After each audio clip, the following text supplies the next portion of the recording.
আরে অনেক ক্ষুধা লেগেছে, তাড়াতাড়ি করে এই বার্গারটা খেয়ে নেই। আরে ওই তো একটি গাড়ি এসেছে, তাড়াতাড়ি করে ওই লোকটির কাছে গিয়ে টাকা চাই। দাঁড়ান ভাইয়া, হ্যাঁ, কি হয়েছে? কিছু টাকা দিন আমাকে। আরে আমার কাছে টাকা নেই, যা এখান থেকে। ওই ভাইটি না আসার আগ পর্যন্ত আমি এখানে বার্গার খাই। আরে এই ভিখারি, তুই এই গাড়ির উপরে খাচ্ছিস কেন? এটা কি কোনো খাওয়ার জায়গা নাকি? সর এখান থেকে, তাড়াতাড়ি এই গাড়ি সাফ কর। বাবা কি হয়েছে? আরে দেখ না, পুরো গাড়িটা নোংরা করে দিছে।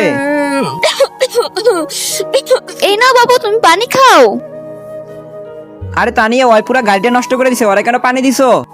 ভাইয়া আমি তো এই জন্য এখানে দাঁড়িয়ে খাবার খাচ্ছিলাম, কারণ আপনাদের গাড়ির জানলা খোলা ছিল আর গাড়ির ভিতরে অনেক টাকা এবং ফোন ছিল।